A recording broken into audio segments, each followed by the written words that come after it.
आता सुरू होत आहे देशातला सगळ्यात मोठा खटला आपकी अदालत रजत शर्मान सोबत। नमस्कार, थँक्यू थँक्यू।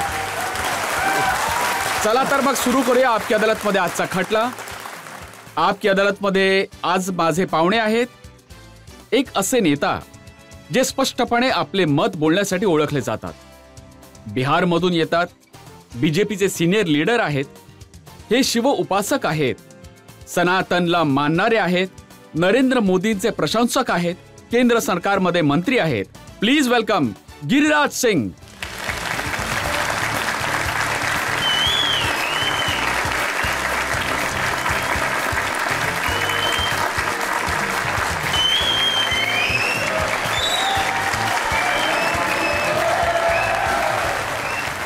आणि आता आमंत्रित करतो आहे आपकी अदालत मध्ये आजच्या आपल्या जजना। आपले आजचे जज सीनियर जर्नलिस्ट आहेत, वरिष्ठ पत्रकार आहेत, लेखक आहेत, सामाजिक कार्यकर्ते आहेत। Please welcome Sudhanshu Ranjan.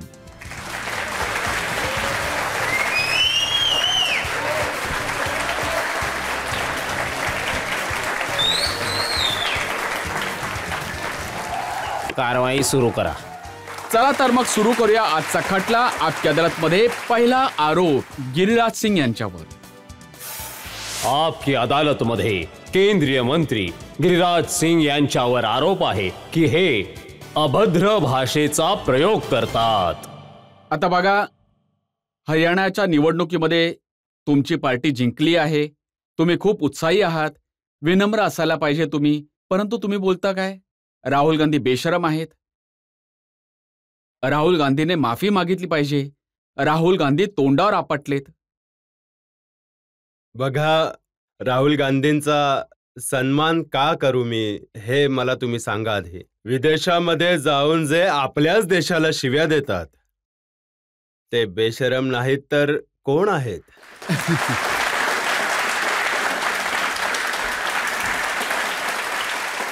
आणि जो माणूस हरियाणाच्या निवडणुकीमध्ये बोलत होता मी तर जिंकलो। अरे दादा, जिंकायच्या आधी कसे जिंकून गेला? जिंकलो करतोस तू। आणि आता हरले तर तुम्ही म्हणतात की आज जोकर आहे। हे बघा, मी आणि तुम्ही शब्द वापरले की लाल बबुआ, ते काय असतं? बघा, आमच्या गावामध्ये जे बड्या बापाचे बेटे असतात त्यांना लल बबुआ असं म्हणतात, ज्यांना कुठल्याच गोष्टीचं ज्ञान नसतं। आता यांना सुद्धा ज्ञान नाहीये, पर्ची देणारे तर बरेचसे लोक आहेत। मी आव्हान देऊन सांगतो की राहुलजी विना पर्ची घेऊन कोणत्या मंचावर, माझ्याशीच काय कोणत्या एका छोट्या कार्यकर्त्यासोबत देखील वादविवाद नाही करू शकत। जो माणूस म्हणत असेल की बटाटा फॅक्टरीमध्ये जन्म घेतो, दादा बटाटा फॅक्टरीमध्ये जन्म घेतो, सगळ्यांना माहितीये की शेतात घेतो। आणि ते म्हणतात की जिलबी तर जिलबी मशीन मध्ये बनते। मी हरियाणामध्ये जिलबीची फॅक्टरी लावीन। आता लावा फॅक्टरी। बघा, ते म्हणाले होते की मी जी गोवानांमध्ये जिलेबी खाल्ली होती ती खूप चांगली होती, आणि मग मी माझ्या बहिणीला मेसेज केला की ही जिलेबी मी तुझ्यासाठी घेऊन येत आहे। मग बोलले की जर ही जिलेबी जर फॅक्टरीमध्ये बनेल, 10,000, 15,000, 50,000 लोक त्यामध्ये काम करतील, किती लोकांना रोजगार मिळेल? मी काय बोलू, मी तर छोटा माणूस आहे, ते तर राणीच्या पोटातून जन्माला आलेत, मी तर शेतकऱ्याचा मुलगा आहे। त्यांना माहिती असायला हवं की माणूस याला बनवत असतो। तुम्ही असं कुठे पाहिलंय की मशीनने त्याला बनवताना जिलबीला बघितलंय का दादा? त्यांना काहीच ज्ञान नाहीये, आणि हे प्राईम मिनिस्टरचे दावेदार आहेत। मी दवंडी पिटवून बोलतो की जर त्यांना गायींचा कळप जात असेल, त्यामध्ये मेल आणि फिमेल, बछडा आणि बछडी असेल, तर हे ओळखू नाही शकणार। ज्या माणसाला देशाची दशा आणि दिशा माहीतच नसेल तो लालबबूच म्हणवला जाईल ना, अजून काय बोलणार? परंतु गिरिराजजी, हे जे त्यांच्या पार्टीचे लोक आहेत, लोकसभेच्या निवडणुकीमध्ये जेव्हापासून काँग्रेस पार्टीने 99 जागा जिंकल्या आहेत, खूप उत्साहित आहेत. हरियाणाच्या निवडणुकीमध्ये मी बघितलं की त्यांच्या पार्टीचे लोक बोलत होते की राहुल गांधीच्या येण्याच्या आधीचं वादळ आहे, आता तुफान आहे आणि त्या तुफानात बीजेपी उडून जाईल. आता बघा, एक आमच्या बिहारमध्ये थिथरोलॉजी बोलतात की जो थेथर. आता मी विचारतो, 99 वरती येऊन अटकून गेले तिसऱ्या वेळेस, आता देशामध्ये माहोल बनवत आहेत की मी मोदींना हरवलं. अरे मूर्खा, तुम्ही 3 वेळा 100 नाही करू शकले आणि आनंद साजरा करत आहात आणि सगळे म्हणतात मोदीजी तर झुकले, मोदीजी.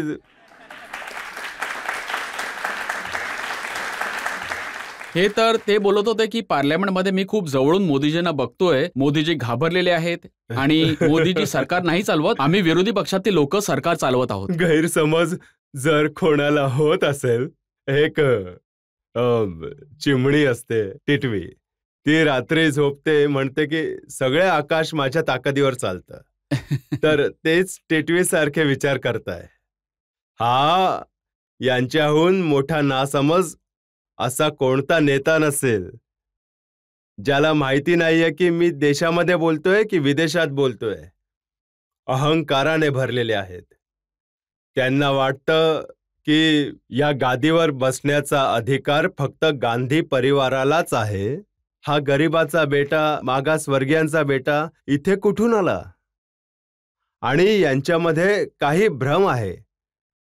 मी तर बोललो की आता हा भ्रम तुटून गेला. राहुलजींचे संरक्षक आहेत त्यांचे अध्यक्ष खडगे साहेब, जे बरोबर त्यांच्यासाठी टाळ्या वाजवत असतात.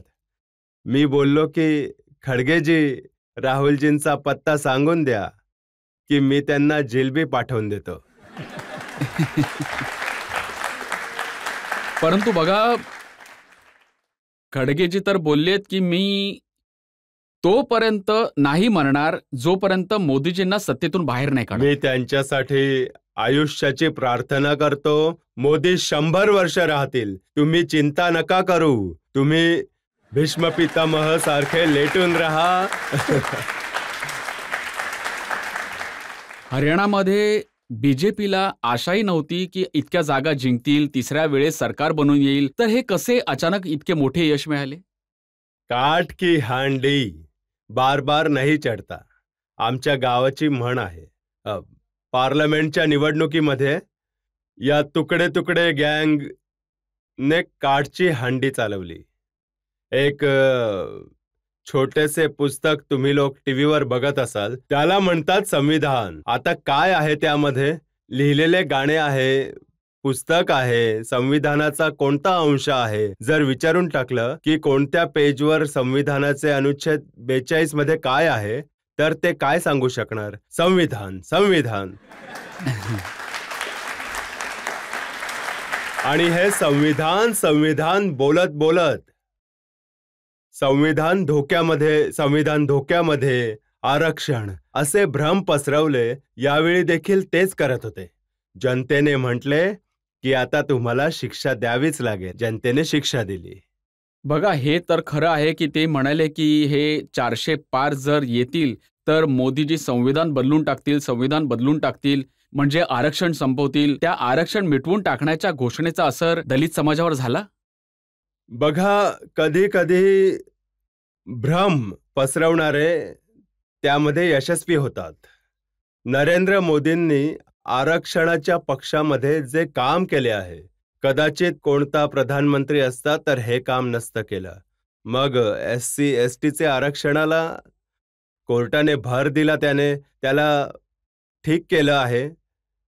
जे OBCचे होते कमिशन, त्याला ताकद दिली आणि सामान्य वर्गासाठी पण 10% आरक्षण दिलं.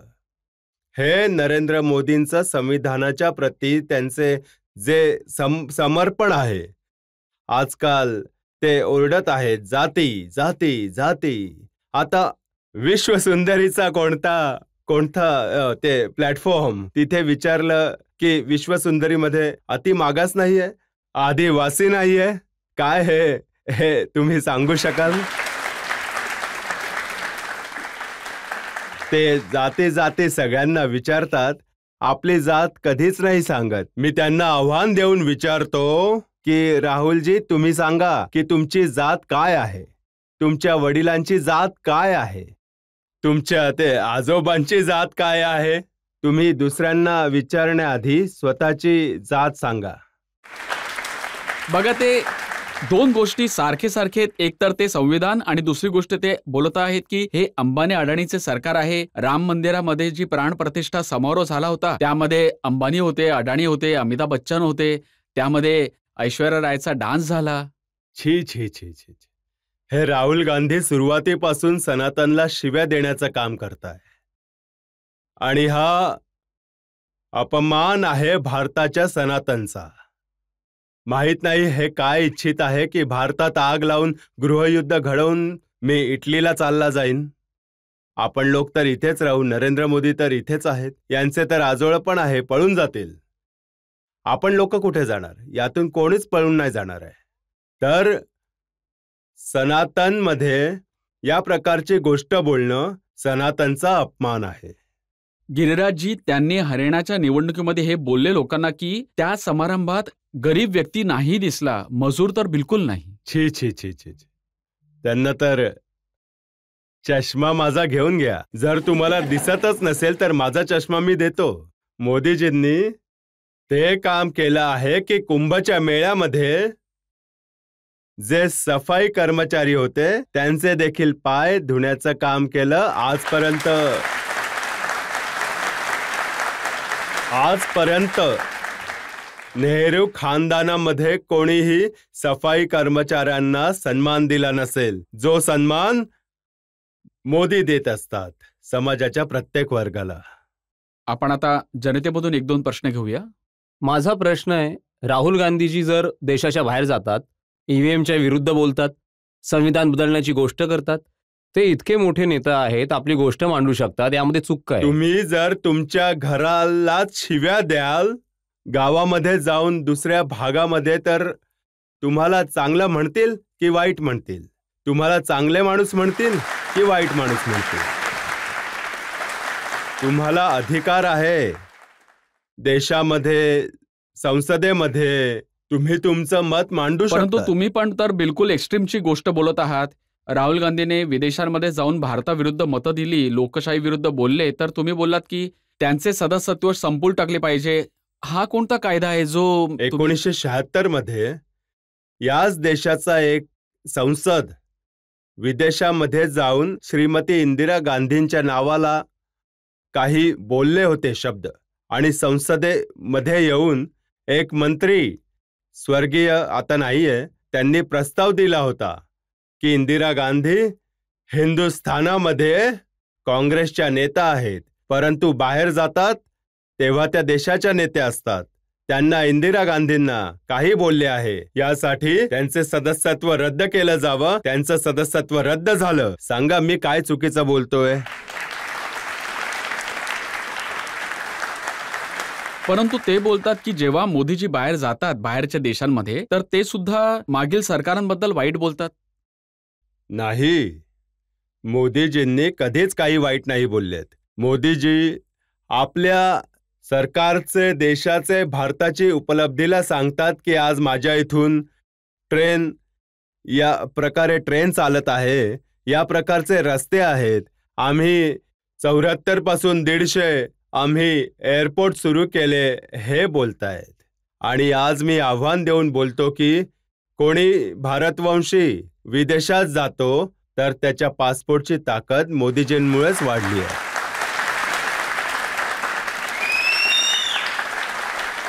तुम्ही जे काही म्हणत आहात, तिळाचा डोंगर कसा बनवला जातो, त्याला घेऊन माझ्याकडे असे काही आरोप आहेत. आपण एका ब्रेकसाठी थांबूया आणि ब्रेक नंतर आपकी अदालतमध्ये गिरिराज सिंग यांच्यावर आरोप आणि प्रत्यारोपाचे सुरू राहतील. केरळमध्ये काय होत आहे? पूर्ण देशामध्ये, आमच्या कॉन्स्टिट्युएन्सीमध्ये लव जिहाद या एका योजनेअंतर्गत चालत असलेले गजवाय हिंद, तर आम्ही का नाही बोलणार? 1947 मध्ये या सर्व लोकांना पाकिस्तानात पाठवून दिलं असतं तर आमच्या देशामध्ये या गोष्टी नसत्या झाल्या. Welcome back. आपकी अदालत मध्ये आज आपण खटला चालवत आहोत गिरिराज सिंग यांच्यावर. आपकी अदालत मध्ये पुढचा आरोप. आपकी अदालतमध्ये केंद्रीय मंत्री गिरिराज सिंग यांच्यावर आरोप आहे की हे मुसलमानांचे विरोधक आहेत. गिरिराजजी, जम्मू काश्मीरमध्ये निवडणुका झाल्या आहेत, परंतु व्हॅलीमध्ये बीजेपीला एकही जागा नाही मिळाली. मुसलमानांनी वोट नाही दिले. तर सगळे लोक बोलतात की त्याचे कारण आहे की गिरिराज सिंग सारखे नेते प्रत्येक गोष्टीमध्ये हिंदू मुस्लिमांना लढवत असतात. मी तुम्हाला सांगू, तुम्ही सुरू केली आहे ही गोष्ट. काश्मीरची जी स्थिती होती, दगड फेकणाऱ्यांचा, आतंकवाद्यांचा होता बोलबाला, कोणी काश्मीरला जायला घाबरत होते. आज माननीय मोदीजी 370 धारा हटवल्यानंतर आज लाल चौकावर डंके की चोटवर हे मोदीजींच्यामुळेच होत आहे.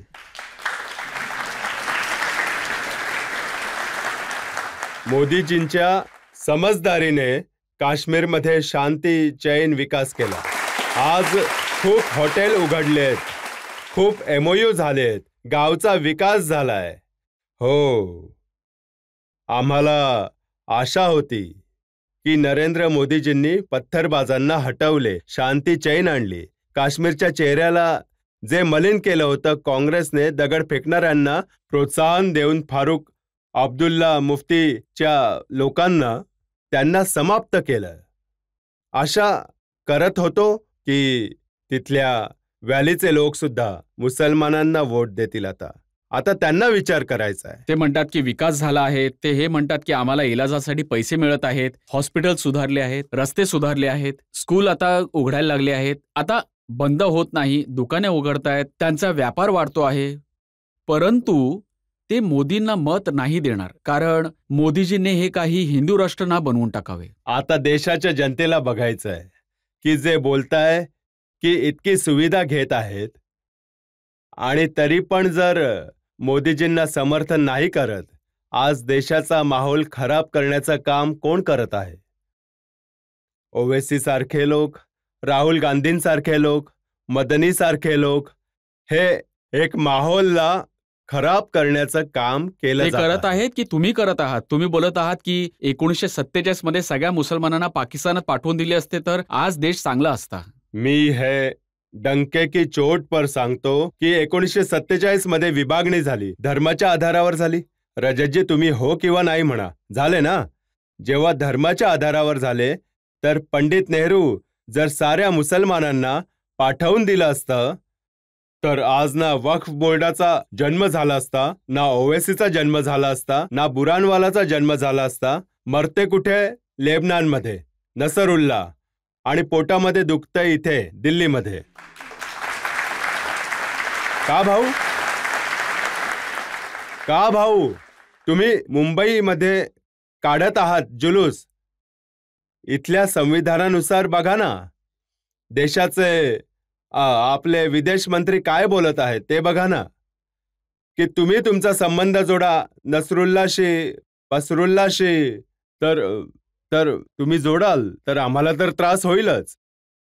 जे लोक खातात इथलं आणि बोलतात दुसऱ्या जागेबद्दल, हे तर नाही चालणार. हे नाही चालणार. तुमच्या बोलण्यामध्ये, उत्तरांमध्ये मौलाना अरशद मर्दनी असे लोक म्हणतात की 20 कोटी मुसलमान आहेत, यांना कोणी घर वापसी नाही करू शकत. जर कोणी अशी गोष्ट बोलत आहे तर मूर्ख आहे. देशातला कोणता मुसलमानाने मला सांगून द्यावं की 47 पासून आतापर्यंत देशाच्या कोणत्याही गावामध्ये एखाद्या हिंदूने त्यांच्या ताजियावर एक दगड तरी फेकला असेल? आम्ही तर नाही फेकला, परंतु जेव्हा त्यांची संख्या 5% होती तर काकाचे चाचा बोलतात 10% होते तर हात असे करतात. आता 15% होते तर लव जिहाद करतात. हे आमची यात्रा निघते रामनवमीची, हनुमान जयंतीची, सरस्वती पूजेची, कावडची, तर हे म्हणतात आमच्या गल्लीमधून नाही जाऊ देणार. तेव्हा तर माझ्या मनामध्ये त्रास होईलच ना की 1947 मध्ये चालले गेले असते तर ही गल्ली एखाद्या हिंदू आणि मुसलमान मधील दरी नसती बनली, मी याचा विरोध केला असता. गिरिराजजी, या सगळ्या गोष्टी सुरू झाल्या आहेत जेव्हा नरेंद्र मोदी पंतप्रधान बनले, अमित शाह होम मिनिस्टर बनले, तेव्हा हे सारे भांडण सुरू झाले. नाही, मी देशाच्या समोर आपकी अदालत मध्ये तुम्हाला देखील म्हणतोय, इतिहासाचे पान पलटून बघा. जे लोक नरेंद्र मोदी अमित शहांना दोषी मानतात, 1926 मध्ये स्वामी श्रद्धानंद यांची हत्या यासाठी झाली की ते एक आर्य समाजी होते आणि घर वापसी करवत होते, यासाठी त्यांची हत्या केली गेली. मी पूर्ण गोष्ट सांगेन तर मोठे होऊन जाईल. जसपाल महाशय यांची हत्या झाली की रंगीला रसूल पुस्तक पहिले त्यांनी देवी देवतांच्या विरुद्ध लिहिले, आमच्या देवीला काय नाही बोलले, इंटरनेटवर बघा. आणि त्यानंतर कोणी विद्वानाने लिहिले रंगला रसूल, त्यांनी यशपाल महाशयने लिहिले प्रकाशकच्या रूपामध्ये. त्यांच्यावर केस झाली, केस मुसलमानाने केली आणि सुटका झाली तर त्यांची हत्या केली त्यांनी. आता सांगा, नरेंद्र मोदी 1926 मध्ये 1921 मध्ये जन्मले होते? जर जन्मलेच नव्हते तर काय ते गजवाय हिंदची मानसिकता, जिनांची मानसिकता 1905 पासून वाढते. आता भारतामध्ये काही मुसलमान राहिले यासाठी राहिले की आम्ही येणाऱ्या दिवसांमध्ये परत हिंदूंच्या विरोधात जाऊन भांडण करू. आज केरळमध्ये बघा, केरळमध्ये काय होत आहे. पूर्ण देशामध्ये आमचे कॉन्स्टिट्युएन्सीमध्ये साहेब लव जिहाद हे एक योजनेच्या अंतर्गत चालले आहे, गजवाय हिंद. तर आम्ही का नाही बोलणार की 1947 मध्ये सर्व लोकांना पाकिस्तानात पाठवून दिलं असतं तर आज आमच्या देशामध्ये या गोष्टी नसत्या झाल्या. गिरिराजजी, इतिहासातील गोष्ट ठीक आहे, परंतु हे पण सत्य आहे की मागच्या 10 वर्षात मॉब लिंचिंगच्या घटना वाढल्या आहेत, ज्यामध्ये मुसलमानांना मारले गेले आहे गो हत्येच्या नावाखाली. हे सत्य नाहीये. आपल्या प्रधानमंत्रीने तर कधी मॉब लॉन्चिंगचं समर्थन नाही केलं. परंतु हे पण सत्य आहे की विनाकारण कावडियांवर मारले गेले. आता हे कावड्यांवरती पुष्प जर योगीजी वर्षाव करताय तर काय कावड्यांवर हिंदुस्थानामध्ये नाही पुष्प वर्षाव करणार तर काय कावामध्ये टाकले जातील? तुम्हाला मी विचारतो, हे हिंदुस्थान आहे, सनातनांचा देश आहे. आता याशिवाय दुसरी भारताची काही ओळख आहे का? सनातनींवर फुलं टाकली तर कोणालाही आपत्ती नाहीये, परंतु मुसलमानांच्या घरावर बुलडोझर चालवले तर त्रास तर होईलच ना. जे जसे करतील तसे भरतील. आता योगीजींनी तर सांगितले आहे की आम्ही कोणालाच नाही सोडणार. आज बघा, सगळे राम राम, आता सगळं ठीक आहे. तुम्ही घाबरवतात लोकांना. घाबरवत नाहीये, योगीजी न्याय करत आहेत. नरसिंहनंदजींवर पण त्यांनी केस करवली, जेल गेले. ते हिंदू नेता, एक महंत आहेत, एक इंजिनियर आहेत. त्यांच्या मनात दुःख होते. आमच्या देवी देवतांना रोज शिव्या देत होते. तुम्ही सरतनसे जुदाचे नारे दिले आणि देशात तर एक माहोल क्रिएट केला. आता हे नाही चालणार, नाही चालणार. परंतु गिरिराजजी, 20 करोडपेक्षा जास्त मुस्लिम भाऊ बहीण या देशामध्ये आहेत. आम्ही त्यांना इथून काढू तर शकत नाही. त्यांच्या सोबत राहणे तर शिकावेच लागेल ना. भाऊ, सोबत काय म्हणून राहू? की आम्ही घाबरून राहू? आज 20 करोड आहेत, उद्या 30 करोड होतील. उद्या जबरदस्ती म्हणतील की मशीदमध्ये चला, परवा म्हणतील की गोमांस खा. तर मी काय करू? स्वतःला वाचवणार की नाही वाचवणार? आम्ही तर कोणाच्या धर्मामध्ये छेडछाड नाही केली. आव्हानासोबत बोललो की आम्ही कधी दगड नाही मारले. एखाद्या मुसलमानाने सांगून द्यावं.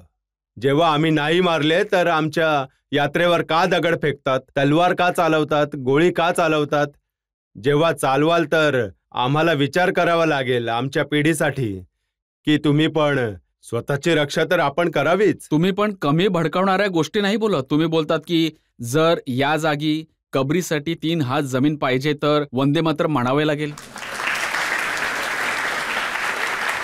तुम्ही तर माझे कुठून मी विचारतो, एक देशाचे नेते आहेत ज्यांचे नाव ओवेसी आहे.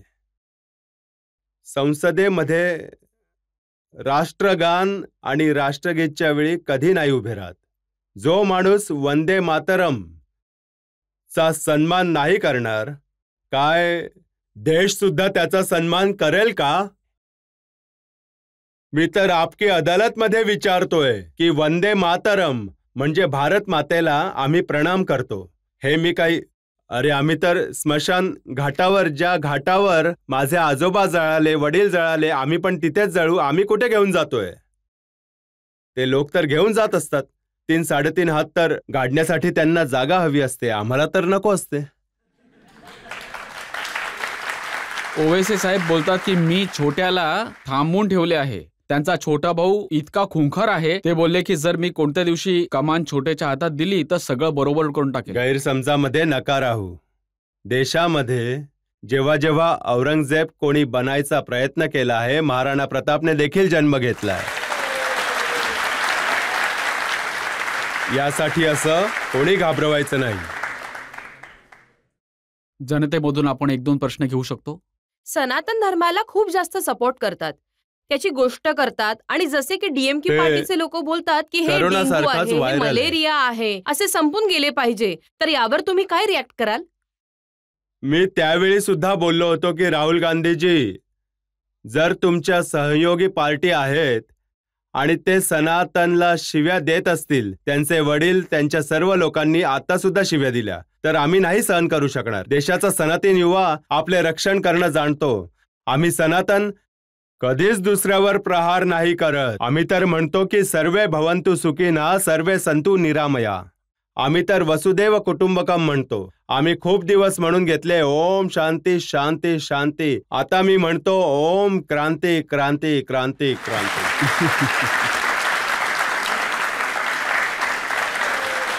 माझा प्रश्न तुम्हाला हा आहे की मुस्लिम मुलं खूप पैदा करत आहेत, ते त्यांना अफोर्ड पण करू शकत आहेत, तर यामध्ये तुम्हाला काय प्रॉब्लेम आहे?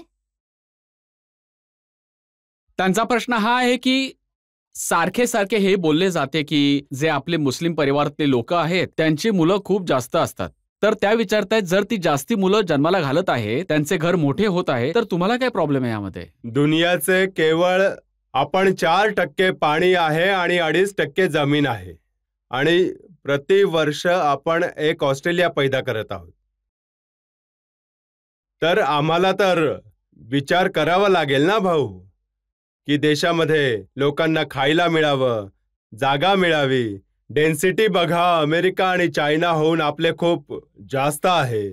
तर आम्ही यासाठी बोलतो की त्यांची नीती ठीक नाहीये. ते बोलतात की अल्लाह तालाची देण आहे. अरे अल्लाह तालाची देण आहे तर आहे, जे येत आहे ते येऊ द्या आणि मग बोला गजवाए हिंद. मला भीती या गोष्टीची आहे. माझी मुसलमानांशी काहीच दुश्मनी नाही आहे, परंतु जे कट्टरपंथी मुसलमान आहेत, जे भारताच्या व्यवस्थेला गडबड करत आहेत, जे सामाजिक समरसतेला बिघडू इच्छित आहेत, मी आव्हानासोबत बोलतो की जिथे जिथे हिंदू 99% आहे, तिथला मुसलमान सुरक्षित आहे, आणि जिथे 40%, 50% आमची मुलगी सून बाहेर निघू नाही शकत, तुम्ही जाऊन माहिती काढा पूर्ण देशात. गिरिराजजी, तुम्ही म्हणताय की तुम्हाला मुसलमानांची दुश्मनी नाहीये, परंतु तुम्हाला मुसलमानबरोबर प्रेम देखील नाहीये. नाही, खूप प्रेम आहे. माझे तर आमचे शहनवाज हुसेन खूप चांगले मित्र आहेत. ज्यांच्यावर प्रेम आहे त्यांच्याबद्दल असे बोलताय, तर नावडत्यांना तुम्ही काय कराल? नावडत्यांसोबत टेट फॉर टॅट करेन, जशास तसे. अजून एक प्रश्न घेऊया. माझा तुम्हाला प्रश्न आहे की तुम्ही गजवाए हिंदची गोष्ट बोलत आहात, हे गजवाए हिंद आहे काय? हे गजवाए हिंद आहे की 1947 मध्ये जिन्ना घेऊन चालले गेले भारताला गजवाए हिंद. हे भारताला आम्ही मुस्लिम राष्ट्र बनवू. जे आज तुम्ही बघत असाल की झारखंडमध्ये शुक्रवारी शाळांना सुट्टी द्यायला लागले. मीडियामध्ये तुम्ही बघितलं असेल, भारताच्या प्रत्येक शाळेमध्ये रविवारीच सुट्टी असते. हे गजवाए हिंद आणून, शरिया कायदा आणून इस्लामिक कायदा स्थापन करू बघताय. हेच गजवाए हिंद आहे. जे परत बोलतील आपल्या मुलांना आणि मुलींना, चला त्या मशिदीत चला. आम्हाला या गोष्टीची भीती आहे. मी निश्चित होऊन बोलतोय की आता वेळ आली आहे की पूर्ण देशातील हिंदू सनातनी एक होऊन जात-पातच्या वर उठून जर एक नाही झाला तर बटोगे तो कटोगे हा नारा योग्य नारा असेल.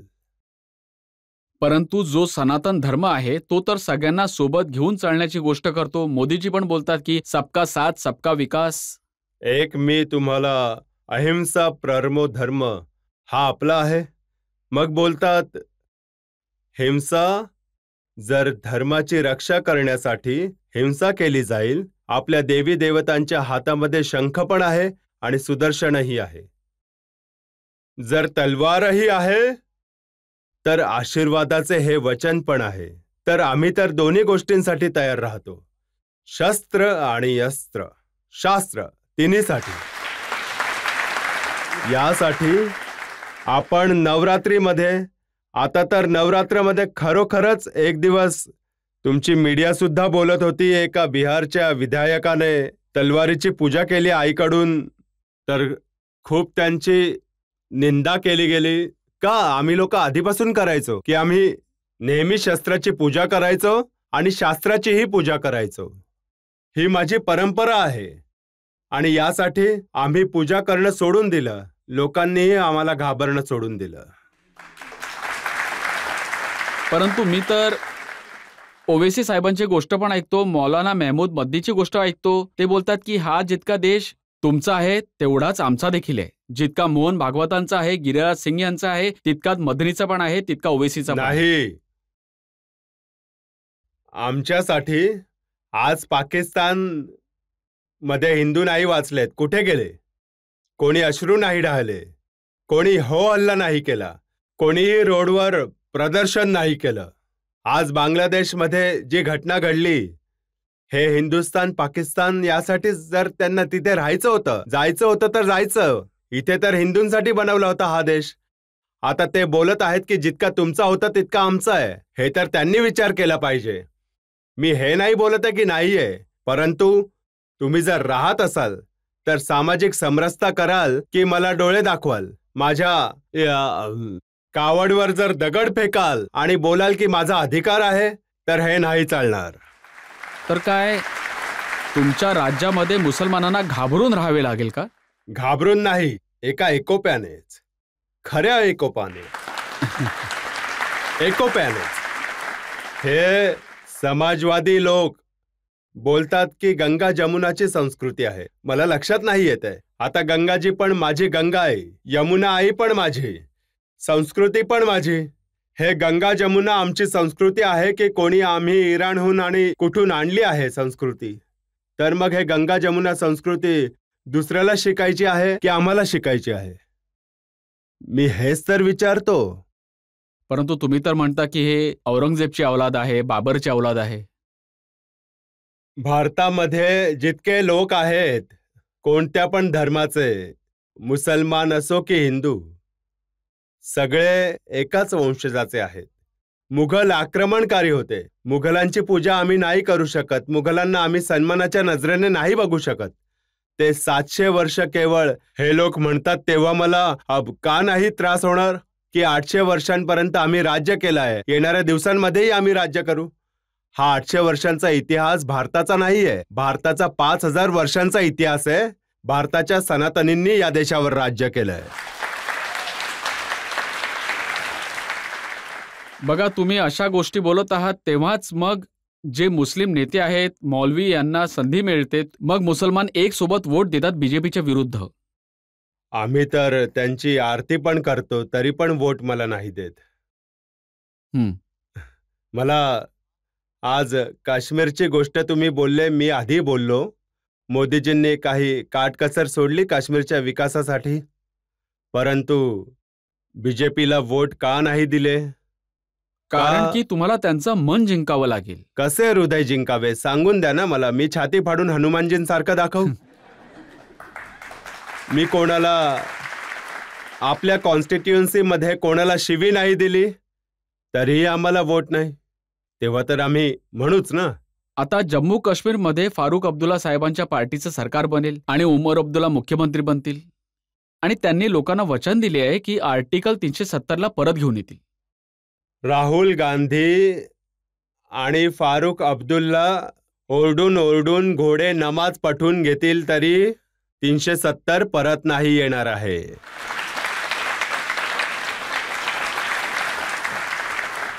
इथे अजून एका ब्रेकसाठी थांबूया आणि ब्रेकच्या नंतर आपकी अदालतमध्ये गिरिराज सिंग यांच्यावर आरोप प्रत्यारोप असेच सुरू राहतील. जितके बॉम्बस्फोट होत होते, जितके मॉड्यूल पकडले जायचे, मी नाही म्हणत की सगळे मुसलमान आतंकवादी आहेत, परंतु आतंकवादात पकडल्या जाणारे 99% मुसलमानच का असतात?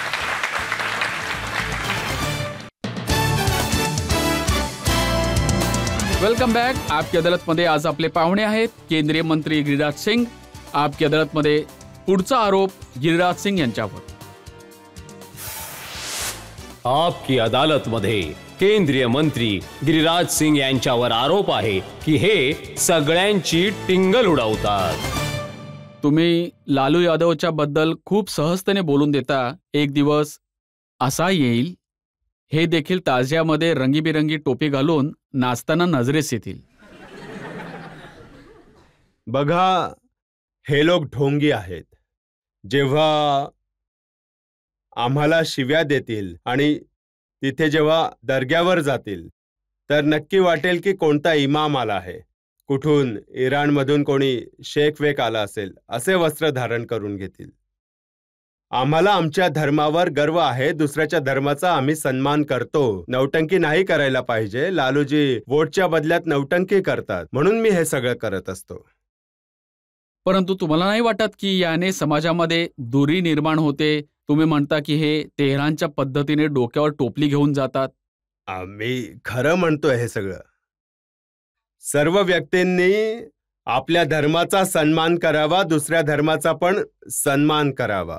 परंतु हा कोणता धर्म आहे की आम्ही नाटक करावं वोटसाठी, आणि जेव्हा गोष्ट होईल तर आम्ही त्यांच्या सोबत उभे व्हावे? जेव्हा नसरुल्लाहसाठी नारे लागले शहरात तर मी त्याला जस्टिफाय करेन. ही कोणती नीती आहे? हे लोक तेच आहेत. बघा, म्हणूनच लोक म्हणतात की कोणी काय घालावे, कोणी काय खावे हे सरकार थोडीच सगळं ठरवेल. सरकारची गोष्ट मी नाही म्हणत आहे. गिरिराज एक केवळ सरकारचा मंत्री नाही आहे रजतजी. आम्ही एक माणूस सुद्धा आहोत. आम्ही एक सनातनी पण आहोत. मला तर गर्व आहे. मला कोणी म्हणतो मला गर्व आहे. मी जन्म घेतलाय हिंदूमध्ये, मोठा झालो हिंदूंमध्ये. पार्टी मी जॉईन केली आणि नंतर कार्यकर्ता बनलो. MLA MP नंतर बनलो, मंत्री संत्री नंतर बनलो. मी तर म्हणतो मी सगळं काही सोडू शकतो. माझ्या शरीरात एक एक रक्ताचा थेंब राहील. मी हिंदुत्वाला नाही सोडू शकत, मग मी जी कुर्बानी असो. आम्ही हिंदूंमध्ये जन्म घेतलाय. आम्ही हिंदुत्वाची गोष्ट करतो. का नाही करू? जर आमचा धर्म धोक्यात राहिला तर का नाही करू? लोक मला घाबरवतील तर मी त्याचा विरोध का नाही करू? तर कुठे धोक्यात आहे? आज कैराना तुम्ही पाहिलं की नाही? लोकांनी आपल्या आपल्या घरांवर लिहून दिलं की विक्रीचं घर आहे. मी तर म्हणतो आहे की ज्यांना पाहायचं आहे, जर आमची गोष्ट चुकीची वाटली, जिथे 60% वर यांची लोकसंख्या झाली आहे, तिथे एक भीतीचं वातावरण बनलेलं आहे. परंतु जिथे 90%, 95%, 98% हिंदूंची लोकसंख्या आहे, तिथे कोणतेही भय नाहीये. हे असं का? बघा, या सगळ्या गोष्टी तुम्ही जेव्हा म्हणता त्यानेच लोकांच्या मध्ये या प्रकारचा दुरावा जन्म घेतो. तुम्ही पूर्ण काँग्रेसला बोलून देता, राहुल गांधीला बोलून देता हे तुकडे तुकडे गँगचे लीडर आहेत. असं का नको म्हणू? JNU याच दिल्लीमध्ये आहे. JNU मध्ये जेव्हा नारा लागला, अफजल मैं शर्मिंदा हूं, तेरे कातिल जिंदा है, अफजल कोण होता? जो मास्टर माइंड होता लोकसभेमध्ये अटॅक करवणारा. आणि तिथे जाऊन राहुल गांधी भाषण देतात त्यांच्या समर्थनात. हे तुकडे तुकडे गँगचे आहेत की नाही, मी त्यांना विचारू इच्छितो. बघा, मी तुम्हाला एक एक्झाम्पल देतो. जाकीर नाईक आजकाल मलेशियामधून पळून पाकिस्तानमध्ये गेले आहेत, पाकिस्तानमध्ये भाषणे देत आहेत. तर तिथे एक भाषण देताना त्यांनी म्हटले की जेव्हा मी हिंदुस्थानात होतो तर जास्त चांगलं होतं, पाकिस्तानात जर माझं सामान जास्त झालं प्लेनवरती तर एक्स्ट्रा चार्ज करतात. भारतात चार्ज नव्हते करत.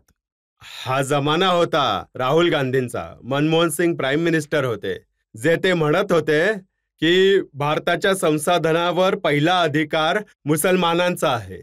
म्हणून जाकीर नाईक हे म्हणत होते, यावेळी नरेंद्र मोदींच्या वेळी नाही आहेत.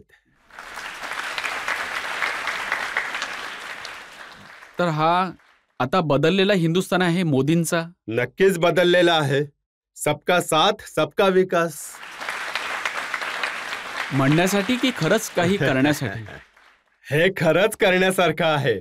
आता बघा, तुम्ही स्वतः बोलाल. गॅस सिलेंडर दिलं, काय हिंदू आणि मुसलमान बघितले? कोणी सांगून द्यावं. घर दिले, मी रुरल डेव्हलपमेंट मिनिस्टर होतो, पंचायती राज. घर दिलं तर त्यामध्ये कोणी हिंदू मुसलमान होते? पाणी पोहोचले, हिंदू मुसलमान होते? 5 लाखाच्या उपचारासाठी आयुष्यमान कार्ड मिळालं, हिंदू मुसलमान आहे? सबका साथ सबका विकास आहे की नाही, ती वेगळी गोष्ट आहे.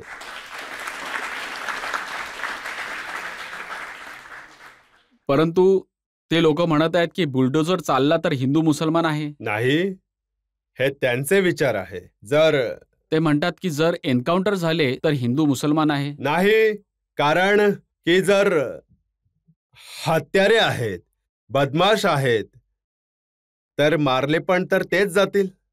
जो करेल चुकीचं, हत्या करेल, कोणी मर्डरर आहे तर मर्डररच मारला जाईल, मर्डरवरच काम होईल.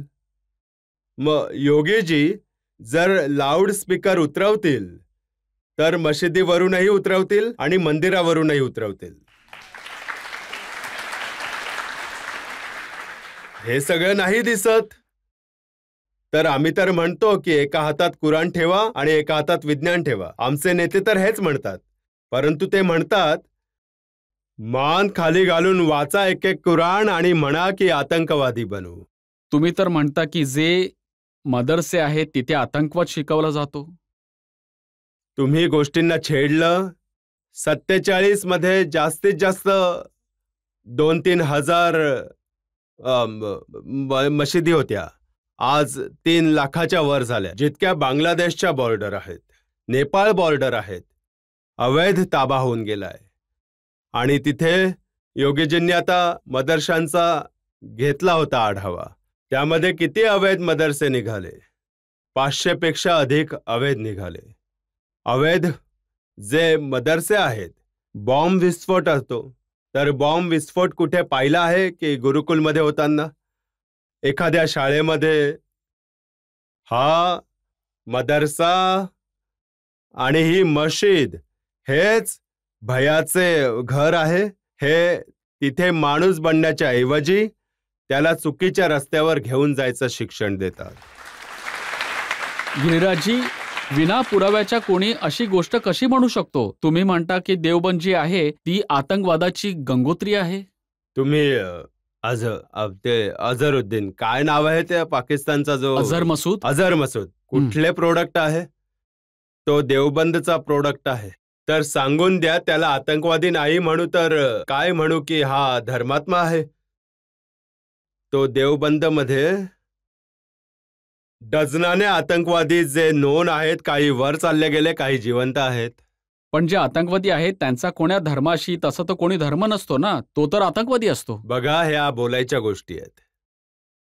आपला धर्मच आजकाल आडवा येत आहे त्याला आतंकवाद करण्यासाठी. आणि हे काय कारण आहे? देशात आता तर नरेंद्र मोदींचं राज्य आहे, जिथे बॉम्बस्फोट नाही होत. परंतु 10 वर्षांआधी जितके बॉम्बस्फोट होत होते, जितके मॉड्यूल पकडले जात होते, मी नाही म्हणत की सगळे मुसलमान आतंकवादी आहेत, परंतु आतंकवादात पकडल्या जाणारे 99% मुसलमानच का असतात? हा सुद्धा तर प्रश्न उठतोच हे ना. पण तर तुम्ही जरा अजून जोराने म्हणा की सगळे मुसलमान आतंकवादी नाही आहेत, काही लोक आहेत त्यामध्ये. मी तर तेच म्हणतो आहे की मुसलमान आतंकवादी नाही आहेत सगळेच्या सगळे, परंतु जे पकडले जातात 99% तेच आहेत. तर याला काय नाही म्हणू? हे काय म्हणू? परंतु जी चांगली कामं करतात त्यांची पण थोडी प्रशंसा करून त्यांची द्या मी की कधी. प्रशंसा करतो. जे येऊन जातील चांगले व्यक्ती आहेत त्यांना प्रणामही करतो. तर मी काही चांगले पाठवेन तुमच्याजवळ. जरूर पाठवा, मी त्यांचा सन्मान करेन.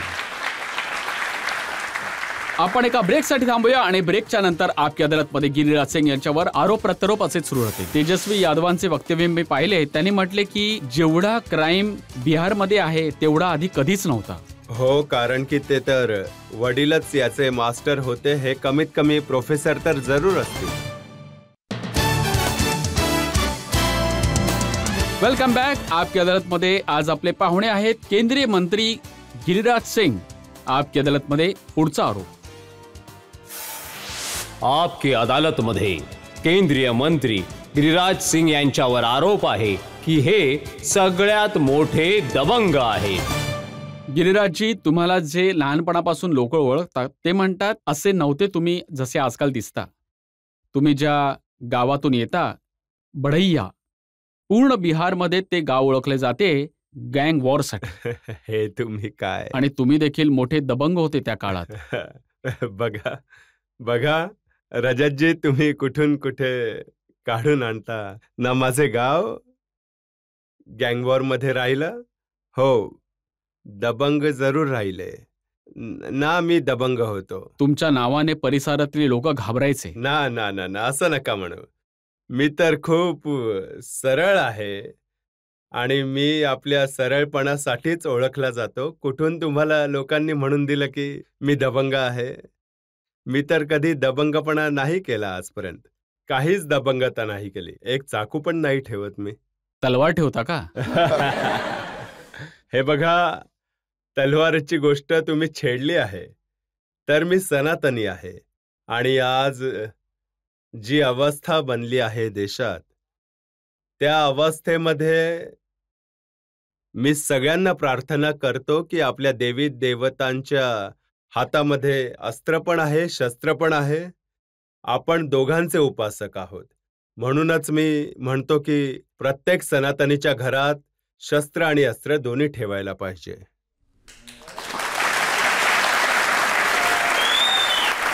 अच्छा, हे पण खरं आहे की तुम्ही बंगालमध्ये तारापीठमध्ये रात्रीच्या अंधारात स्मशान घाटामध्ये जाऊन तंत्रविद्या करायचे? तारापीठ जरूर जात होतो आणि सनातनमध्ये स्मशान पण पूजनीय आहे. आणि सनातनमध्ये नवरात्रीमध्ये देवीला पण पूजनीय आहे. तर हे सगळे सनातनचेच आहेत. परंतु तुम्ही कुठून कुठून हे सगळं शोधून शोधून काढताय? कारण की बिहारची राजनीती तुम्ही जाणून आहात याच प्रकारची असायची. त्यावेळी लालूजींचे राज्य होते. बघा, तुम्ही त्या जुन्या दिवसांना आज बिहारमध्ये राहणाऱ्या 30 वर्षाच्या युवकाला नाही माहीत असेल. बिहारची हालत अवस्थेला असं बनवून दिलं होतं लालूजींनी की आई वडिलांना भरोसा नाही होत होता की आमची मुलं संध्याकाळनंतर घरी नीट परत येतील की नाही. नवीन नवरी जात असेल गाडीवर, त्यांना किडनॅप करून घेतलं होतं. गाड्या हिसकावून घेतल्या जायच्या, शोरूम मधून गाड्या घेऊन घेतल्या जायच्या. अवस्था खूप खराब होती.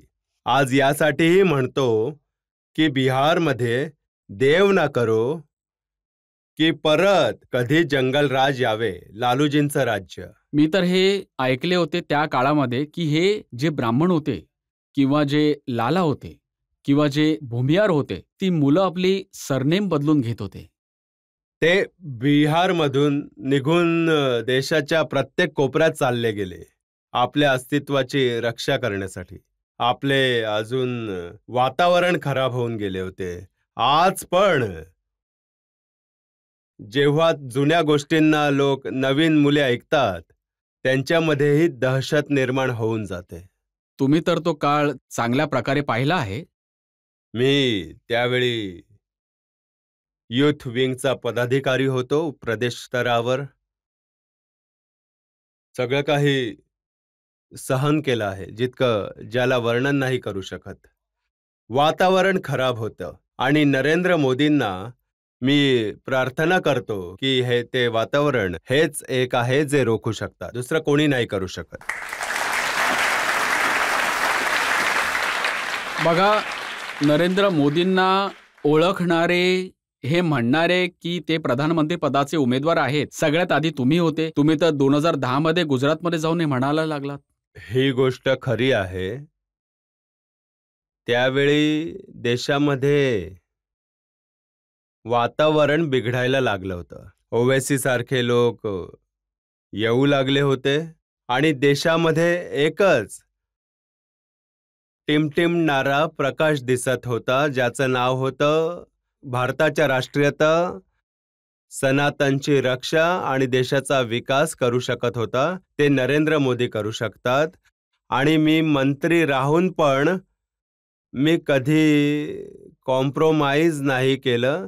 मला वाटलं की हा व्यक्ती जर देशाचा प्रधानमंत्री बनेल तरच भारताचं वातावरण सुधरेल आणि भारताचं सनातन होईल. तर मोदीजींना तुम्ही कसे काय ओळखले की यांच्यामध्ये काही असे पोटेन्शियल आहे की हे एक दिवस प्रधानमंत्री बनतील म्हणून? बघा, मी ओळखलं नाही. संयोग आहे की बिहारमध्ये त्यावेळी मी मंत्री होतो. नितीशजी माझे मुख्यमंत्री होते. यांचा आणि नितीश कुमारजींचा फोटो लागला होता. आज जरूर आहे. आणि पूर्ण पार्टी कार्य समिती बसली होती राष्ट्रीय. कोणी काही बोलत नाही होतं. मी त्या दिवशीही बोललो की आमच्या देशाचे नेते आहेत आणि हे भविष्य आहेत. आणि त्या दिवसापासून मी नेहमी हे मानत राहिलो. आणि आज माझं मानणं खरं झालं आहे की आज देशाला नरेंद्र मोदीजी विवेकानंदांच्या नंतर पूर्ण जगामध्ये त्या उंचीवर घेऊन गेले आहेत, ज्याची कल्पना न भारतवंशीयांनी केली होती ना जगाने केली होती. परंतु गिरिराजजी, तुम्ही पूर्ण गोष्ट नाही सांगत आहात. तुम्ही त्यावेळी हे पण म्हटलं होतं की जी लोक नरेंद्र मोदींना नाही मानत, त्यांना वोट नाही देऊ इच्छित, त्यांनी पाकिस्तानात चालते व्हावे. मी हे जरूर म्हटलं होतं की नरेंद्र मोदींच्या सोबत जे उभे राहतील ते राष्ट्राच्या सोबत उभे राहतील. आणि हे एक राष्ट्रभक्त आहेत आणि विकास पुरुष आहेत. देशाला विकास पण पाहिजे, देशाला सनातनची रक्षा पण पाहिजे. बघा, मला लक्षात आहे तुम्ही जेव्हा पाकिस्तानवाली गोष्ट केली तर खूप साऱ्या लोकांनी म्हटलं की हे देशद्रोहाची गोष्ट करत आहेत, यांना अटक करून जेलमध्ये टाकून द्यायला पाहिजे. रजतजी, मी आता नाही म्हणणार. माझ्यावर खूप केस होऊन गेले आहेत, झारखंड पासून घेऊन. आणि मी अशी कोणती गोष्ट नाही बोललो. मी लोकांना अपील केली होती. आता जो त्याचा अर्थ लावेल. आणि मग तुम्ही इतके दुखी होऊन गेलात या सगळ्या आरोपांनी की तुम्ही स्वतःला खोलीमध्ये बंद करून घेतले आणि त्या खोलीमध्ये तुम्ही होते आणि 3 कासव होते.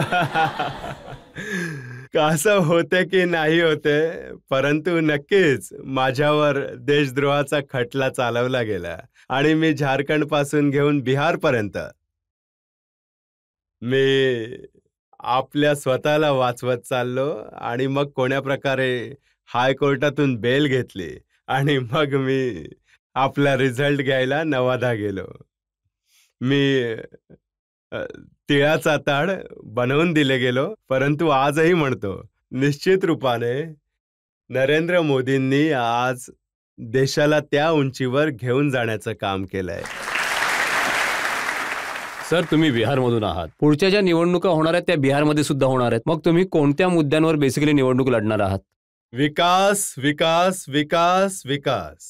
जो 90च्या आधीचा बिहार होता त्याला बघावं लागेल आणि आताचा बिहार बघावा लागेल की बिहारमध्ये आज जे रस्त्यांचे जाळे आहे, नरेंद्र मोदीजींनी गंगा आणि नद्यांवर 17 मोठे मोठे पूल दिले आहेत, 4 लेन दिले आहेत, इन्फ्रास्ट्रक्चरला इतके प्रोत्साहन दिलं आहे की इथे मधेपुरापासून इथे छप्रा मढोरापर्यंत मिळू लागले आहे. तर आम्ही तर विकासालाच महत्त्व देऊ आणि दुसऱ्या कोणत्याही गोष्टीला महत्त्व नाही देणार. लालूजी, राहुलजी जात जात करतील, मी विकास विकास करेन. परंतु तेजस्वी यादवांचे वक्तव्य मी पाहिले. त्यांनी म्हटले की जेवढा क्राईम आज बिहारमध्ये आहे तेवढा आधी कधी नव्हता. दररोज मर्डर होतात. पूर्ण लिस्ट प्रसिद्ध केली त्यांनी. हो, कारण की ते तर वडीलच याचे मास्टर होते. हे तर कमीत कमी प्रोफेसर तर जरूर असतील. परंतु ही गोष्ट खरी आहे का की बिहारमध्ये यावेळी लॉ अँड ऑर्डर सिच्युएशन खराब आहे? ज्या राज्याचा मुख्यमंत्री इतका सक्त असेल की कोणत्याही घटनेच्या नंतर लगेच त्याची समीक्षा करेल, तो आज दिसत आहे हे तर दुर्भाग्य राहिलं. नितीशजींनी लालूजींना 22 सीटवर होते. त्यांनी तर एक लॉकेट बनवून घ्यायला पाहिजे लालू यादव परिवाराने नितीशजींचे. त्यांनी एक रिबर्थ दिला आहे आणि ज्याच्या कारणाने जेव्हा जेव्हा ते राहिले तर अपराधाला संरक्षण देण्याचं काम केलंय आणि ते आज अपराध्याला संरक्षण देणारा अपराध्याची गोष्ट करत आहेत, अपराध थांबवत परंतु एका आहेत. जमान्यामध्ये तर तुम्ही म्हणत होते की नितीश कुमार लालूजींना हे म्हणून घाबरवतात की मी माहेरी निघून जाईन. आता तर माहेरी पण येऊन गेले आणि माहेरची चावी पण त्यांच्याजवळ आहे. नाही, आता सर्व काही ठीकठाक आहे. आता नितेशजींनी सुद्धा सांगितलंय. अजून ठीकठाक राहील, परत पलटी नाही मारणार ना? नाही, बिलकुल. त्यांनी खूप मंचांवरून म्हटलं आहे माझ्याने चूक झाली आणि आता जेव्हा म्हणाले तर राज्याची जनता त्यांच्यावर विश्वास करते. आपण एका ब्रेकसाठी थांबूया आणि ब्रेक नंतर ऐकूया आपकी अदालतमध्ये आजच्या जजचा निकाल आजच्या खटल्यावर.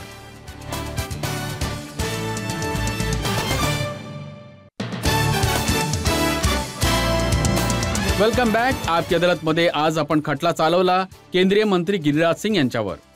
त्यांना विचारलं त्यांच्या विवादांनी भरलेल्या वक्तव्यांबद्दल, त्यांना विचारलं बिहारच्या बद्दल, गजवाई हिंदच्या नाऱ्याबद्दल आणि त्यांच्या कॉन्ट्रोवर्शियल वक्तव्यांबद्दल. आपकी अदालतमध्ये आता वेळ आहे निकालाची. हा जो खटला चालवलाय रजत शर्माजींनी गिरिराजींच्या विरुद्ध, ते अतिशय उत्तम पद्धतीने आणि सफाईदारपणे रजतजी तुम्ही सगळे आरोप त्यांच्यावर ठेवलेत. गिरिराजींनी खूप सफाईदारपणे आपला बचाव केला. फक्त आपलाच बचाव नाही केला तर केंद्र सरकारचा पण बचाव केला, अन्य जे भाजपा सरकार आहे त्यांचा पण बचाव केला आहे. तर तुमच्या सफाईदारीची न्यायालय प्रशंसा करते. आणि ज्या सुरुवातीला काही गोष्टी आहेत ज्यावर अदालत काही सल्ला देऊ इच्छिते, कारण की कोणताही आरोप गंभीर नाहीये. तुम्ही गंगा यमुना संस्कृतीची गोष्ट केली. निश्चित रूपाने भारताची संस्कृती आहे, याचा अर्थ आहे की विविध प्रवाह भारतामध्येच एका जागी येऊन मिळतात, म्हणूनच इथे कोणताही भेदभाव होत नाही. तर एक सल्ला तुम्हाला ही अदालत देते की त्या गंगा यमुना संस्कृती जी आहे तिला भारत जगतो आहे आणि तिला पुढे सुद्धा तो जगत राहील आणि अदालत तुम्हाला सन्मानपूर्वक मुक्त करते.